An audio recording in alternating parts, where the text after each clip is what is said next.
Testing. Is this on? It's on. Hey, good morning, everybody. How's it going? Reach over and give your wife a big kiss, gentlemen. Hopefully she didn't have a look on her face like she just swallowed cough medicine or anything like that when you did that.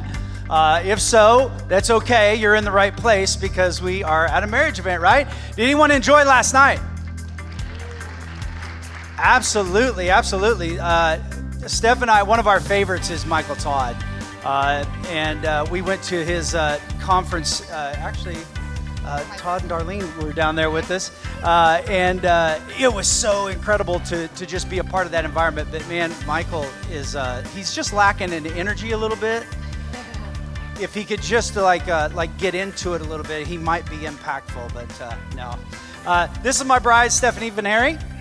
Same last name as mine. That happens when you get married. Yeah, right. Us wives matter, right? Us wives matter. We're the better half of ours. Absolutely, absolutely. The smart one is what Robert Morris said last night. That's exactly right.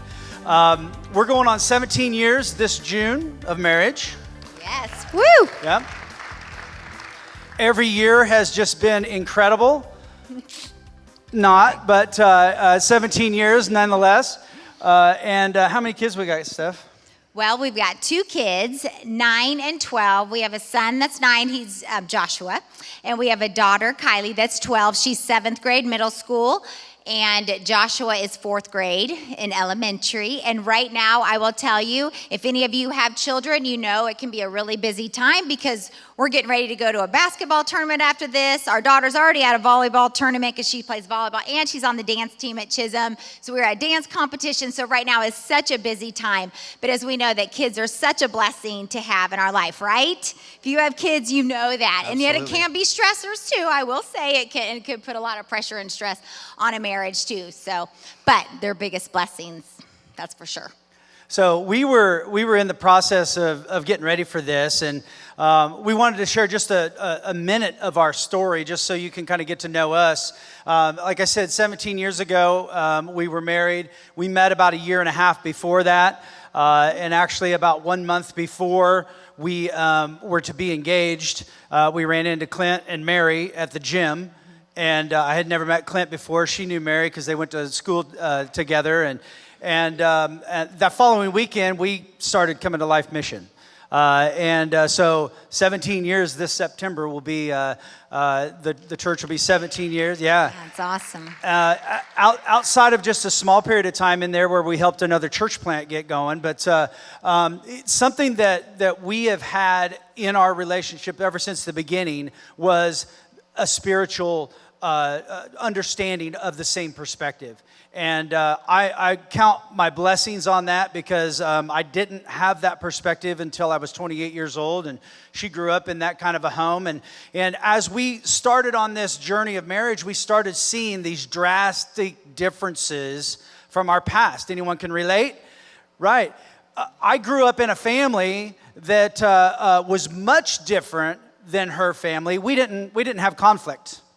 No conflictors out there growing up? Oh, but we did. In my family, it was like we were more confrontational. Let's get it out. Let's yell it out. Let's do whatever we got to do. Let's just make it happen and let's get through it. That's the way we were. We didn't talk about anything. We just kind of swept it all under the rug, which seemed to be more convenient. You guys. Oh no, like I said, we just kind of let it all out there. And being married to someone that doesn't have conflict or used to conflict, and then I come up there, I'm like, come on, let's talk about this, let's do this. It's kind of like he just kind of shuts down. Can anyone relate with that? Is anyone married to someone that's more like that? Yeah. My lifestyle, previous 28 of giving my life to the Lord, was much like Clint's. So you all have heard Clint's story. And she was a little angel. And I told her she would have never even taken a look at me pre 28 years of age, just for the things that I was doing and all of that. But we give you these drastic differences because they became a wedge in the first 4 years of marriage. Can anyone relate? Mm-hmm. This wedge of you need to do things my way, I need to do things your way. And even though we had a deep connection with Christ, we didn't have the maturity level to say, hey, we need to bring him in first and then go to each other. So our first 4 years was absolutely the opposite of the title of our talk today, which is having fun in your marriage. Anyone want to have fun in your marriage? Would you say you have fun now? Okay, that was not as intense as the first. Would you say you have fun now, right? Hey, let's face it, just like Steph said, we've got 3 different things going on today. We got this, we've got basketball, we got volleyball, we got all these things. Sometimes that can be a fun robber in our relationship, in our marriage. So one of the things that we want to do today is make sure that you're engaging with your spouse through this exercise. So it's not going to be anything real deep, but the first thing that we're going to ask you is to rate the level of fun in your marriage. Go ahead and register that number in your mind. Rate the level of fun on a scale of 1 to 10. 10 is we are the most fun that everyone wants to be around us. 1 is we are so boring, no one's around us. So you're going to fall somewhere on that spectrum. Go ahead and lock that number in. You can write it down if you want, but I want you to turn to your spouse and let them know what number you came up with. Don't cheat. Don't cheat. Don't change your number. Go ahead and tell them. Was anyone on the same page? Some? Yeah? Okay, some. Gentlemen, did you have those rose-colored glasses on and say, 10 because I'm so fun to be around? And she's looking at you going, no, 4. Anyone experience that, right? Well, fun is something that we need to continue to measure in our marriage.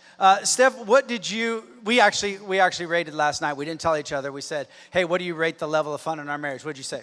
Well, I rated us a 7.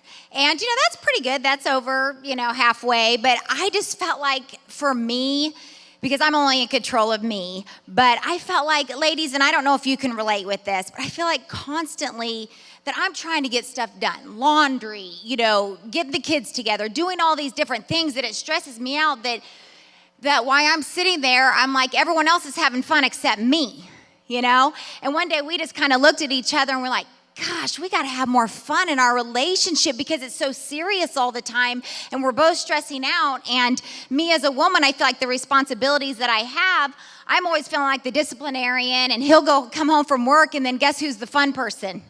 He is, because the kids get to play with him. And I'm still trying to get dinner ready, trying to do all these things. So I rated us as a 7 because even though we have a lot of fun together, we don't have enough fun together. And I don't feel like that I am participating in the fun because I'm always stressed out about other things that need to get done and trying to do those kind of things. So that's why I rated us a 7. So likewise, I was indecisive. I said a 7 or an 8.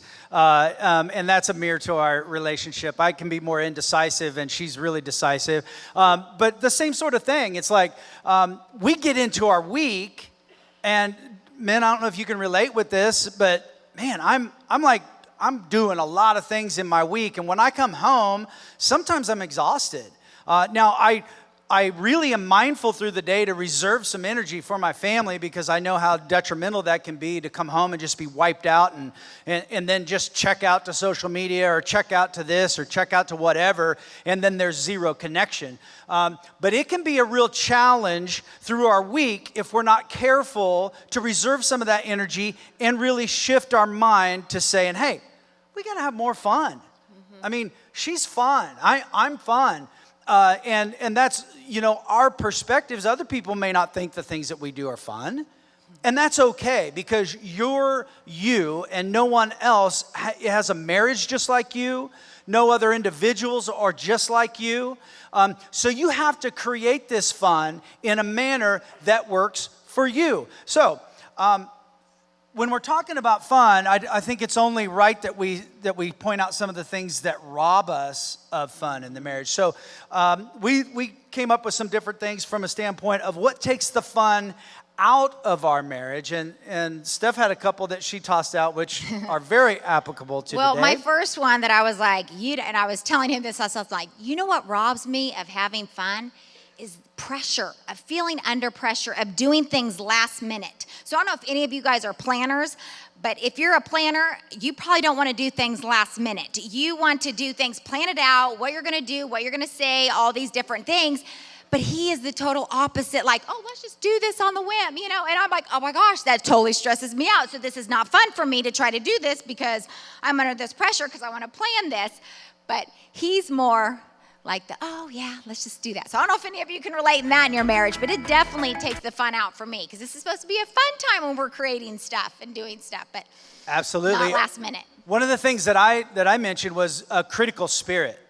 Their attitude is so important in a marriage, and our mindset. The things that we think throughout our week, we bring those home. But having a critical spirit, some people are geared a little more towards being forceful or being very direct or demanding. That's part of personality, and that's okay. But we can temper that. And not come across with this criticalness in the marriage. And that happens so often. I see it so often where people just allow their words to get out of control and become darts that we throw at each other, and it becomes very critical. What else? Yeah, worry and anxiety are big ones for me because I have a tendency to, again, if I'm under pressure, I'm worried, I got that anxiety going, and that just takes the fun out for me because you know what? These are things that some of this stuff I can't even control, Why do we worry and get anxious about things we can't control, right? God says, give it to him, cast all your fears, cast all your anxieties on him. And so I got to remember that when that creeps in because that does take away a lot of my fun and enjoyment in life when I start going to that place. Yeah, and another one, the fourth one that we came up with is perfection. Anyone want to admit they struggle with perfection, right? Well, perfection, what I find perfection does in a marriage is it creates unrealistic expectations for your spouse. And when we come into marriage with this, you've got to be perfect, or I've got to be perfect, or the situation has to be perfect, or the house has to be perfect, or our kids have to be perfect, that came from a place of fear at some point in time. And I will suggest that that also is a covering for shame, not to divert onto another topic, but it's a big topic that we talk about in the intentional marriage is these things that we bring into the marriage. And one of those things is perfection. You got these worries, you got anxieties, you got perfection, critical spirit, all of these different things that have a tendency to come right in between the marriage. And as Michael Todd said last night, to divide, right? The enemy has only one plan: to steal, kill, and destroy you and your marriage. If he gets you and your marriage, well, he gets your kids. If he gets your kids, well, then he gets the community around your kids. And then that trickles out, and that just becomes a city, and it becomes a nation, it becomes a world. But we're here to be a voice to a generation to say, we're stopping that. I don't know if you guys have that kind of passion and fire in your marriage to say, man, nobody's going to come in between us. And we're not going to allow the enemy to stand in between us because we've been given the authority to speak to that. And I'm going to encourage you that you, in your marriage, one of you has to step up and take that lead. It doesn't always have to be the man. I'm going to suggest men step in and take that lead. But whichever one of you stands in and says, you know what, Satan, we ain't dealing with you today. Because we're going to stand in truth. We're intended to be together, even when it seems like you're so far away and there's zero connection. The miraculous can happen when we start making a definitive boundary that says we're not listening to the enemy. So one of the things that we want to pose a question for you is, what takes the fun out of your marriage? What are some of the things that take fun out of your marriage? We're going to give you like 2 minutes. Just speak with your spouse, and both of you have a chance to go. But tell your spouse, what do you think takes the fun out of your marriage? Go ahead and go.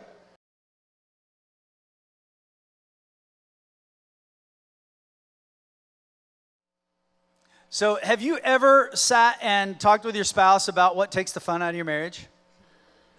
I mean, it's It seems like a simple question, right? But it's simple questions like that can really like be a first for couples. It's been a first for us many a times, these simple little questions where when we just take the time to ask each other, what happens on a bigger picture is emotional intimacy starts to take place because we're open with each other. It's okay. Your marriage is not perfect. Our marriage is not perfect. And if I have the expectation it's going to be, I'm going to be continually disappointed. So when I am open and I can communicate with Steph about these different things, man, this just isn't fun. We're not having fun. That's openness, that's vulnerability, which is like a glue that pulls us together. So I'm going to encourage you to continue to ask yourself some of these simple questions. As we ask these questions to ourselves, we are solution-minded, and we started thinking about, okay, well, if there's fun being robbed from our relationship, what are the ingredients to bring fun into our relationship?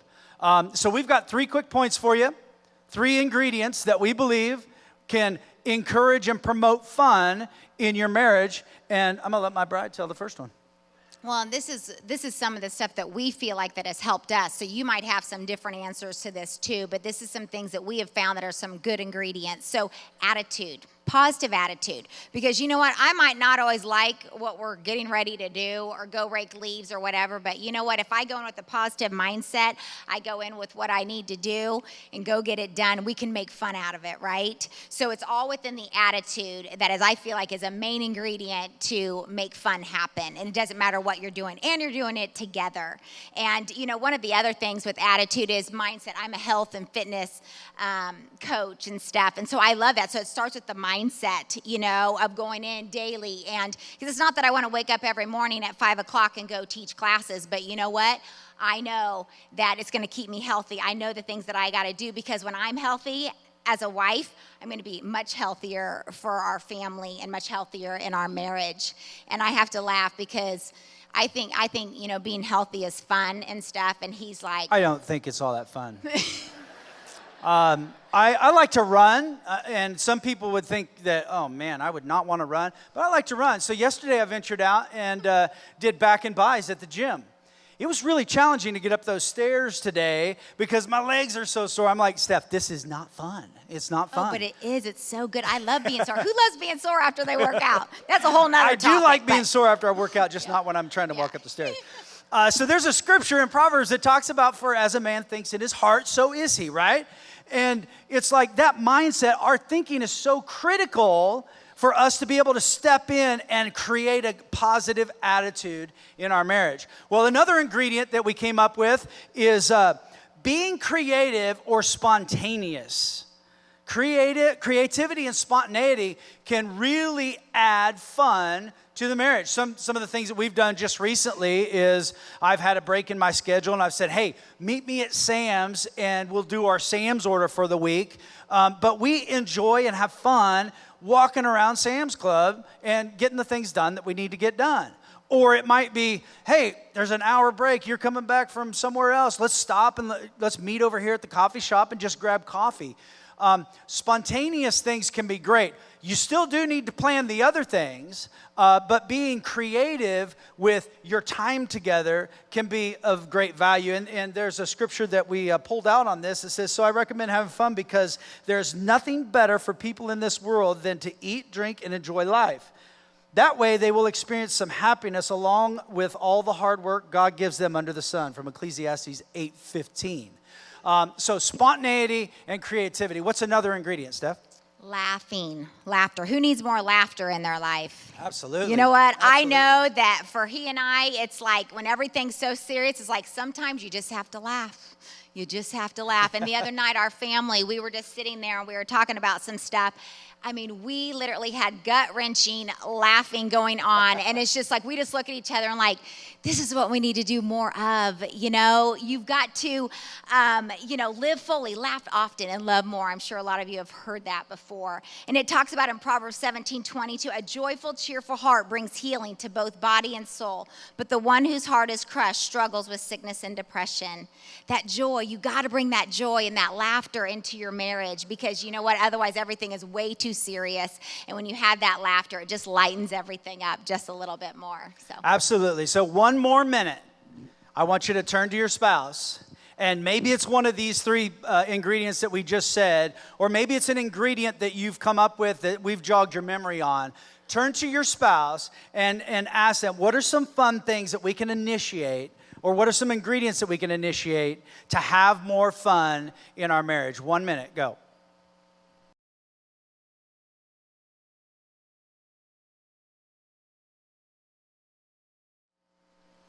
Okay, so hopefully you come up with some ideas of having fun in your marriage, having more fun in your marriage. And you might be a family that has fun all the time, but I do know that the stressors in life and all that does come up. But we wanted just to come up with this today as fun because we want it to be lighthearted, because I feel like so many things in life are too serious. And you know what? This is a good reminder that you got to bring it back to having fun too, okay? And so I know that that's why we wanted to talk to you. We prayed about this. We're like, God, what do you want us to do today? And he brought up fun.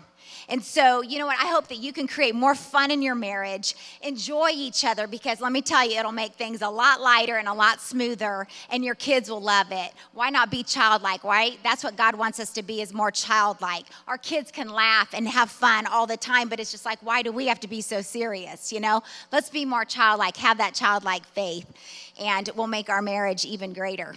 All right, so those carbs and those donuts that you had are starting to set in. So I want everyone to stand up, and I want you to face your spouse real quick. And I have a commitment statement I want you to make to your spouse. And you can repeat after me. Look them in the eyes. Say, I love you. And I commit to making marriage more fun. Go ahead and make that commitment statement. Guys, we hope that you can be encouraged with this and that you can move out of here today with all of these wonderful topics that we've heard and that we're going to hear today, and really start investing in your marriage, having more fun, having more communication, all the other things that are going to be talked about today. We thank you for allowing us to be up here and just throw some nuggets at you from the things that we've learned throughout the course of our marriage. And we pray that you have an awesome rest of the day.